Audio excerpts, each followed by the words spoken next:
시간에 설교 전에 영상을 한번 보도록 하겠습니다. 영상 설교를 거의 안 하는데 오늘 좀 도움을 받아야 될 것이 있어서요. 우리가 잘 알고 있는 내용일 겁니다. 트리나 폴리스가 지금 꽃들에게 희망을이라는 동화집이죠. 그림이 많고 글은 별로 없는데 이 책이 동화이지만 어른들을 위한 동화이기도 하고 또 사춘기 때에 방황하고 목적 없이 이렇게 살아가는 청소년들을 위한 그 프로그램으로도 이 꽃들에게 희망을이라는 것을 프로그램으로 만들어서 또 노래로 만들어서 그 회복의 그런 것을 하고 있어요. 오늘 제목이 주를 기쁘게 함이라고 했는데요. 오늘 지금 보면 애벌레가 이 번역본마다 좀 많이 약간씩 다른데 노랑 애벌레가 먼저 나비가 됐고 호랑 애벌레, 예전에 저희 집에 있는 책은 좀 오래된 책이라 호랑이 아니고 줄무늬 애벌레였는데 약간 명칭은 다르지만 번역본마다 다른 것 같아요. 이 애벌레들에 대한 이야기가 나오는데 애벌레가 인생의 의미를 못 느껴서 그것을 찾고 싶어서 가는 그런 여정이 나와 있습니다. 처음에는 태어나서 나뭇잎을 갉아먹다가 이것이 인생의 다가 아닌 것 같은데 밑을 내려보니까 애벌레들이 기어가요. 같이 따라가요. 목적이 뭔지도 모르지만 남들이 다 가니까 따라가요. 우리가 살아가면서 사람들 중에 목적이 없이 살아가는 사람들이 있어요. 그냥 아무 생각 없이 될 대로 되라. 남들이 저렇게 하니까 나도 그래야지 하고 살아가는 목적이 없는 사람을 성경에서는 어리석은 자라고 이야기합니다. 어리석은 자. 이 목적이라는 것이 있으면 우리에게는 시간을 아끼게 돼요. 목적이 있는 사람은 그것을 이루기 위해서 달성하기 위해서 노력을 합니다. 알게 모르게 추진력이 생기고 목적이 있으면은 거기에 대한 열정도 생기게 됩니다. 하다못해 무슨 시합을 해도 돈 내기만 걸면은 남자들 시합하다 보면 목숨 걸고 하잖아요. 목적이 있으면 추진력이 있어요. 열정이 생겨요. 그런데 목적 없이 남들이 가는 그 길을 그냥 따라가는 사람들, 오늘 애벌레가 땅을 그렇게 기어가고 있는 거예요. 성경은 어리석다 이야기합니다. 그리고 애벌레가 하다 보니까 큰 기둥을 이루어서 애벌레들이 높은 하늘을 향해서 올라가고 있어요. 그 위에는 무엇이 있을까? 아, 저곳에 가면 내가 찾는 의미를 발견할 거야. 많은 애벌레들이 올라가고 있는데 우리는 이 책을 읽었기 때문에 아마 결과를 알고 있을 거예요. 올라갔지만 아무것도 없죠. 올라가면서 다른 애벌레들을 밟고 올라가요.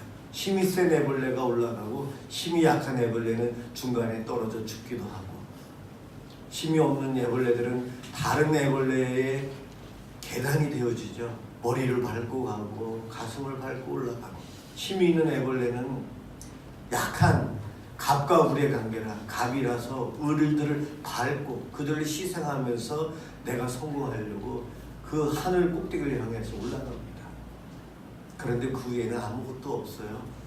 올라갔던 애벌레들이 내려오면서 쉬 말하지 말라고, 아무것도 없다는 것을 말하지 말라고 하고 내려오는 이 사람들을 성경에서는 뭐라고 하냐면 허무한 자, 허무한 자. 열심히 밟고 올라왔는데 내가 그 못된 짓도 하면서 여기까지 왔는데 올라와 보니 의미가 없다는 거죠. 내가 헛살았구나. 헛살았다. 허무한 자. 솔로몬이 전도서에서 이야기한 헛되니 모든 것이 헛되도다. 평생을 내가 이것을 쫓아 살아왔는데 내가 붙잡으니 아무것도 아니라는 거예요. 예수님께서 심판지로 오실 때 심판때에 수많은 사람들이 자기의 이를 갈면서 분노하면서 눈 슬퍼하고 운다고 그랬어요. 왜 이를 갈면서 분노할까요? 수많은 사람들이. 내가 평생 노력하며 이렇게 애쓰면서 희생하며 살았는데 헛살았다는 것을 깨달았기 때문에 이를 갈면서 분노한다는 거예요. 내가 그렇게 열심히 살았는데 결국 지옥에 간다는 것. 그래서 그러한 사람들은 성경은 험한 자다 그렇게 이야기합니다. 그런가 하면 오늘 노랑 애벌레는 먼저 다른 목표를 깨닫고 고치가 되어서 죽음과 같은 어둠의 그 기간, 고난의 기간을 지내서 노랑 나비가 먼저 되고 자기의 애인인지 누군지 몰라도 호랑 애벌레를 나중에 인도해서 같이 나비가 돼요. 애벌레는 나비가 되는 것이 목표요, 목적이었던 거죠. 나비가 되어서 꽃들에게 희망을 주는 삶을 살아요. 다른 목표를 가지고 살아야 된다는 것을 가르쳐주고 있어요. 이 책을 쓴 분이 지금도 아직 살아계신가 봐요. 88세 정도 되신 것 같아요. 31년생 미국에 계시고 이분이 41살인가 이 책을 쓰신 것 같은데 그때 당시에 성경을 기록하고 신앙생활을 열심히 하고 사회운동을 하고 동화 작가이시고 그런 가운데 썼는데 정말 성경적인 내용인 것 같아요. 일반 동화지만 구약 성경에 요셉이라고 꿈꾸는 이야기를 이야기하면 요셉을 빠뜨릴 수가 없는데 구약 시대에는 꿈이 그냥 개꿈이 아니에요. 꿈을 꾸면 하나님 그의 미래를 알려주시고 하나님의 비전을 제시해 줍니다. 요셉이 그 꿈을 어려서 그냥 자랑하고 이기적으로 내가 이러한 존재가 될 거야 자기를 드러내려고 했다가 형들한테 혼나고 끝내는 죽음의 위협까지 오고 애굽으로 노예로 팔려가죠. 그런데 나중에 보면 그 꿈이 이루어지는데 요셉이 애굽의 총리가 됩니다. 요셉이 꿈이 이루어졌는데 그 요셉의 목표가 성경적이고 바른 것인지 아닌지 하나님께서 기뻐하시는 꿈이었는지 아닌지를 우리는 어떻게 판단할 수 있을까요? 그 꿈이 성취되었을 때에 그것이 정말 다른 사람들에게 유익이 되고 기쁨이 되고 하나님께 기쁨이 되는가 아니면 내 욕심을 충족한 것인가 그것을 판단할 수 있습니다. 요셉이 총리가 된 것 그가 자랑할 수 있었지만 그는 자랑하는 것이 아니었죠. 그가 총리가 되었기 때문에 그의 60여 명이나 되는 가족들이 가뭄 속에서 그 기근 속에서 살아남을 수가 있었어요. 또 애굽이라는 이방 국가였지만 7년 동안 곡식을 모아두었다가 극심한 7년 동안의 흉년 동안 먹고 살 수 있었어요. 주변 국가의 사람들이 애굽에 곡식이 많다고 해서 7년 그 어려운 기간에 돈을 주고 와서 곡식을 사갈 수 있게 되었어요. 요셉의 한 사람의 꿈이 성취될 때에 수많은 사람들이 이득을 보고 삶을 유지하고 희망이 생깁니다. 이것이 바로 하나님께서 주시는 비전이요, 목표요, 목적입니다. 우리는 목적을 갖고 살아야 되는데 내 목적이 애벌레가 하늘을 향해서 올라가는 우리가 말하는 바벨탑을 쌓는 것이 아닌지 아니면 정말 하나님께서 기뻐하시는 그 꿈이 맞는지는 내 욕심, 내 영광인지 타인에게 기쁨이 되고 다른 사람에게 큰 도움이 되는지를 판단해 보시면 내 인생의 목적이 바르게 설정됐는지 우리는 점검해 볼 수 있습니다. 종교개혁자 루터나 칼빈은 오늘 본문에서 이야기하고 있는 이 바울의 이 인생의 목표를 그들이 배웠어요. 그래서 하나님께 영광이라는 목적을 이루기 위해서 종교개혁을 목숨을 걸고 행했던 이들이 루터와 칼빈이었어요. 오늘 이 본문에 보면 사도 바울의 인생의 목적, 그는 하나님께 영광 돌리는 것이 목적이고 목표는 그 목적을 이루기 위해서 여러 가지가 있는데 하나님께 기쁨이 되는 것이 그의 목표였어요. 목적과 목표는 약간 다른 용어지만 우리들이 거의 똑같은 용어를 사용합니다. 목적은 좀 더 넓은 의미, 좀 더 장기적인 것, 우리가 천국 가는 것이 목적이고 목표는 천국 가기 위해서 내가 주의를 잘 지켜야지, 내가 사랑을 실천하며 살아야지, 이런 것들이 목표죠. 목적과 목표, 목적을 이루기 위해서 목표라는 구체적인 계획을 세우죠. 그러한 개념의 차이는 있지만 지금은 좀 하나의 목적고를 두고 가는 것이기 때문에 제가 목표와 목적을 여기서 섞어서 좀 이야기하겠습니다. 오늘 이 본문에서 바울의 인생의 목적, 목표가 주를 기쁘게 하는 것이다. 주를 기쁘게 하는 것인데요. 8절과 9절에 보면은 몸을 떠나서 이 몸으로 있든지 떠나서든지 주를 기쁘게 하겠다. 이 이야기는 나는 하나님과 함께 살고 싶은데 내 개인적인 욕심으로는 지금 빨리 죽어서 천국 가서 하나님과 함께 살고 싶습니다. 하지만 이 땅에서 하나님이 기뻐하시는 일이 있기 때문에 내가 여기 있어서 그 일을 하는 것 또한 기쁨이 됩니다. 왜냐하면 하나님이 주님이 기뻐하시기 때문이에요. 그래서 내가 죽으나 사나 주님께서 기뻐하신다면 저는 이것을 위해서 최선을 다해서 살겠습니다. 그 고백을 지금 하고 있는 거예요. 이 고백은 너무나도 귀합니다. 바울이 복음을 전할 때 기적도 일어나니까 사람들이 그가 신이냐고 막 섬기려고 해요. 그에게 잘못된 목표가 있었다면 나를 신이라고 하네. 좋다. 그는 그럴 수 있었는데 그는 그러지 않았어요. 옷을 찢으면서 안타까워하면서 하나님께 영광 돌려야 되지. 여러분 저는 신이 아닙니다. 저는 여러분과 똑같습니다. 멜리데 섬에서 독소에 물려서도 안 죽었을 때 사람들이 신이라고 할 때 그는 안타까워합니다. 자기가 영광 받으려고 하지 않고 자기의 욕심을 채우려고 하지 않았어요. 그리고 그는 십자가의 죽음의 길을 알면서도 가요. 로마를 향해서 가요. 로마를 향해서 가요. 순교적인 마음, 순교까지 되는 것. 내가 예수님 때문에 죽는 건 행복한 일입니다. 왜요? 하나님이 기뻐하시는 일이기 때문에 그렇습니다. 죽으나 사나 주님이 기뻐하신다면 저는 그것을 위해서 최선을 다하겠습니다. 이 고백이 오늘 읽은 8절과 9절에 있는 이야기예요. 이 본문을 통해서 알 수 있는 것이 저와 여러분도 이 땅에 살면서 주님께서 기뻐하시는 삶을 살아야 합니다. 우리도 죽으나 사나 그래야 돼요. 내가 예수 믿기 때문에 고난 당할 수도 있고요. 예수 믿기 때문에 더 잘 될 수도 있어요. 둘 다 기뻐해야 돼요. 하나님이 기뻐하시기 때문에. 언제 어디서나 주님께서 기뻐하신다면 우리는 최선을 다해야 됩니다. 우리 집에서든 직장에서든 학교에서든 우리 주님이 기뻐하신다면 나는 그것을 위해서 최선을 다하며 살아야 합니다. 무슨 일을 하든지 하나님께서 기뻐하신다면 그것이 제 인생의 목표입니다. 오늘 바울의 이 고백을 내 고백이 되었으면 좋겠고 여러분들의 고백이 되기를 간절히 소망합니다. 우리 하나님께서 기뻐하시려는 것, 하나님께 기쁨을 드리기 위해서 우리는 어떻게 해야 하는가? 히브리서 11장 6절에 보면은요 이렇습니다. 믿음이 없이는 하나님을 기쁘시게 하지 못하나니. 믿음이 없으면 하나님을 기쁘게 못한대요. 이 말은 우리가 믿음이 있다면 하나님께서 기뻐하신대요.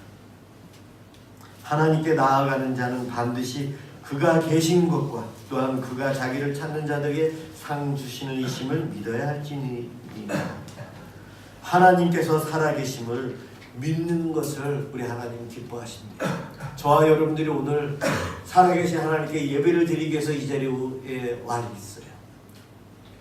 우리의 이 믿음을 하나님은 기뻐하신답니다. 나에게 있는 이 믿음을 기뻐하신대요. 하나님 눈에 안 보이잖아요. 증명하려고 하면 잘 안 되잖아요. 하나님이 제가 계시다는 것을 위해서 기적을 나타내 주시면 좋겠는데 잘 우리가 그렇게 기도해도 기적이 안 일어나잖아요. 안 믿는 사람들에게 한 번에 하나님이 계심을 알리고 싶은데 잘 안 돼요. 그래도 우리는 하나님을 믿고 있잖아요. 하나님 그것을 기뻐하십니다.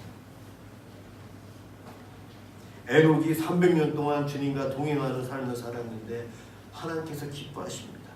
아브라함이 갈 바를 알지 못했지만 고향을 떠나서 먼 길을 가라. 하나님께서 약속하신 축복의 땅을 향해서 믿음을 향해서 가요. 그것을 기뻐하셨어요. 나이 100세에 얻은 독자 이삭을 바치라 할 때도 믿음으로 하나님께 바치는 아브라함, 그 믿음으로 인해서 하나님은 기뻐하십니다. 신약 시대에도 우리 예수님이 백부장의 믿음을 칭찬하십니다. 내가 진실로 너희에게 이르노니 이스라엘 중 아무에게도 이만한 믿음을 만나보지 못하였도다. 로마 군인 백부장이 이스라엘 사람보다 더 믿음이 있구나. 그를 칭찬하면서 예수님도 기뻐하셨어요. 하나님께서 살아계심을 믿는 저와 여러분, 하나님께서 기뻐하십니다. 어떠한 상황에서든 어떠한 순간에서든 주님을 배반하지 말고요. 하나님을 믿는 자다운 삶을 우리는 살아야 돼요. 나의 믿음이 어떤지, 내가 믿음이 있다고 하지만 내 믿음이 없는 믿음이 아닌지 한번 살펴봐야 됩니다. 내가 주일마다 교회 와서 이렇게 예배를 드렸는데 툭 하면 주일날 안 나오고 놀러만 다니는 저 성도랑 나랑 왜 차이가 없지? 나는 교회 와서 이렇게 충성하고 봉사하는데 주중에도 와서 봉사하고 전도 모임도 안 빠지고 봉사활동도 다 하는데 왜 나는 일이 이렇게 안 풀리고 주일날만 나오는 저 성도는 왜 일들이 다 잘 되지? 이런 마음 생기지 않나요?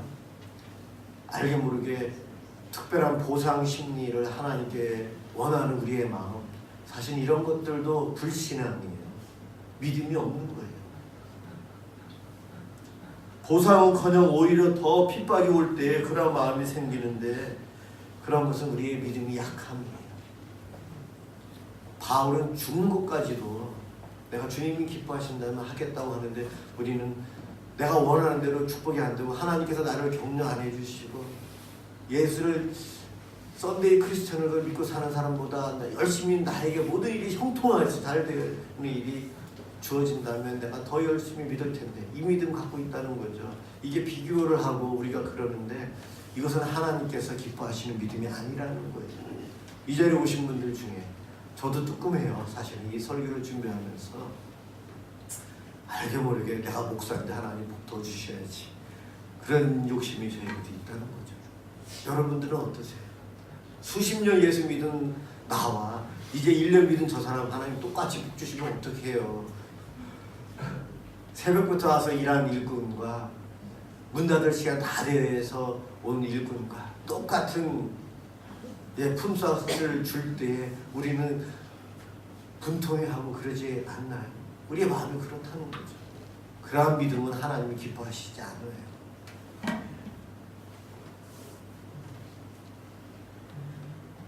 두 번째로요, 하나님께서 기뻐하시는 것은 에베소서 5장 8절에 보니까 너희가 전에는 어둠이던 이제는 주 안에서 빛이라 빛의 자녀들처럼 행하라.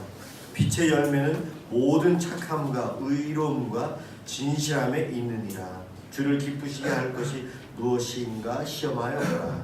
이 에베소서 5장 8절 이하를 보니까 우리 하나님께서 기뻐하시는 것은 저와 여러분들이 빛의 자녀답게 살아가는 것, 그것을 기뻐하신다고 합니다. 전에는 너희가 어둠에 있었다. 아직도 그 어둠의 모습으로 살아가겠느냐?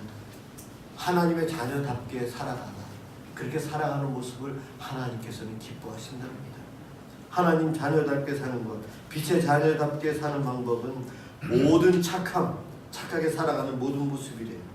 의로, 진실함, 이렇게 살아가는 모습을 우리 주님께서는 기뻐하신답니다. 에베소서 교인들에게 그들이 전에는 어둠이었지만 이렇게 빛의 자녀답게 살아가. 그들의 문제는요, 음행이고 온갖 더러움이 있었고 탐욕이 있었어요. 욕심이 너무 지나쳤어요. 에베소 교회 성도들 이기주의, 내 것만, 이런 생각을 많이 갖고 있어서 그들에게 빛의 자녀답게 살아라, 의를 행하라, 선을 행하라, 진실되게 살아라. 그래야만이 하나님께서 기뻐하신다. 에베소 교회에 쓴 바울의 편지였어요. 이 메시지는 지금 저와 여러분들에게도 하나님께서 주십니다. 우리가 과연 우리 주님을 기쁘게 하며 살아가고 있나요? 나 자신을 기쁘게 하기 위해서 신앙생활하고 있지는 않은지 한번 살펴보셨으면 좋겠어요. 교회만 한번 와서 발 딱 딛고 가면은 주일날 교회 갔다 왔어. 내 만족으로 주일날 교회 오시는 분, 그거는 자기 만족이지 하나님 기쁨이 아니라는 거예요.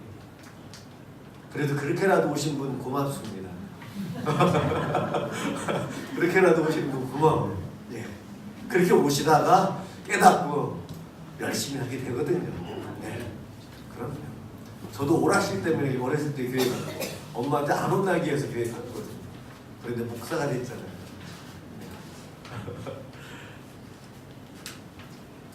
예배가 참 중요합니다. 예배를 드리면서 하나님께서 기뻐하시는 예배가 무엇일까?